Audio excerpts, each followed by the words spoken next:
السلام علیکم ورحمۃ اللہ وبرکاتہ۔ حضرات ناظرین، لڑائی جھگڑے کرنا یہ کافروں کا امتیازی پہلو ہے، اور اگر کوئی مسلمان اس لڑائی جھگڑے پہ قابو پا لیتا ہے تو اللہ تبارک و تعالیٰ کی طرف سے انعامات کے وعدے ہیں۔ آج میں آپ کو اس ویڈیو میں جھگڑے سے بچنے کے 3 مؤثر اور بہترین طریقہ بتاؤں گا۔ پہلا طریقہ یہ ہے کہ آپ اپنی زبان پر کنٹرول کیجئے، قابو رکھیے، کیونکہ آپ دیکھیں گے اکثر لڑائیوں کی وجہ یہ زبان ہی بنتی ہے۔ زبان کبھی کبھی تو زہر کا کام کرتی ہے اور کبھی کبھی شہد کا کام کرتی ہے، تو اس لیے اپنی زبان پر قابو رکھیے۔ اور آپ دیکھیے میاں بیوی کے درمیان لڑائی ہو رہی، طلاقیں ہو رہی، اس کی بنیادی وجہ کیا ہے؟ زبان پہ قابو نہیں ہے۔ اور کتنی حماقت کی بات ہے، کتنی حیران کن بات ہے کہ انسان 2 منٹ کے لیے اپنی زبان کو خاموش نہیں کر سکتا، 2-4 منٹ کے لیے برداشت نہیں کر سکتا، 25 سال جیل میں گزار دے گا۔ یہ زبان ہی تو ہے جس کی وجہ سے انسان جیل میں چلا جاتا ہے، 25 سال 30 سال 10 سال جیل میں گزار دے گا، لیکن تھوڑی سی اپنے اندر برداشت اور صبر کا مادہ نہیں پیدا کر سکتا۔ کہنے کو لوگ کہہ دیتے کہ بس اسی پہ قابو نہیں پایا جاتا۔ نہیں تو قابو کرنے کا آسان طریقہ ہے کہ آپ اللہ کے وعدوں پہ یقین کیجئے، اور جو دنیا میں اس کے برے اثرات مرتب ہوتے ہیں اس کو دیکھیے کہ آپ کی زبان کہیں ایسے کلمات نہ نکال دے جس کی وجہ سے آپ کا مستقبل، آپ کا فیوچر تباہی کے دہانے پر آ جائے۔ تو سب سے پہلی چیز ہے زبان پر قابو رکھیے، اور غصہ آئے تو اس کا فوراً جواب نہ دیجیے بلکہ انتظار کیجیے۔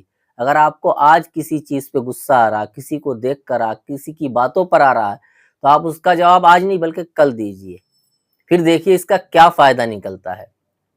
نمبر 2، اعتدال۔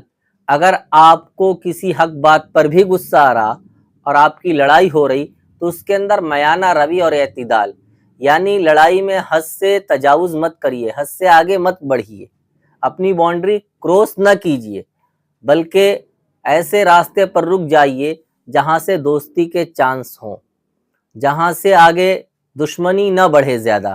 اسی لیے کہتے ہیں کہ دشمنی جم کر کرو لیکن یہ بھی یاد رہے، دشمنی جم کر کرو لیکن یہ بھی یاد رہے، ہم کبھی جب دوست ہوں تو پھر شرمندہ نہ ہوں۔ یعنی ایسے الفاظ استعمال نہ کیجئے کہ اگر کبھی دوستی کا موقع ملا یا کبھی محبت ہو گئی تو پھر آپ کو اس پچھلے واقعہ یا پچھلی لڑائی سے آپ کو شرمندگی کا سامنا کرنا پڑے۔ نمبر 3، طوبیٰ لمن شغلہ عیوبہ عن عیوب الآخرین۔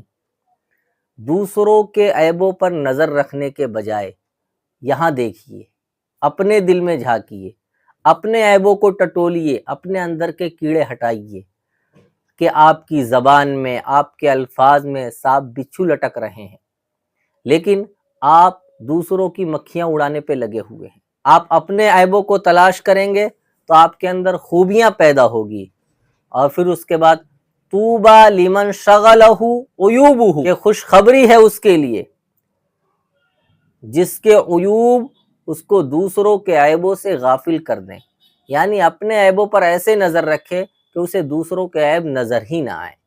تو یہ 3 بہت اچھے طریقے ہیں، بہت اثر انداز طریقے ہیں، آپ ان پر عمل کیجئے، انشاءاللہ لڑائی جھگڑے ساری چیزیں آپ کے معاشرے سے ختم ہو جائیں گی۔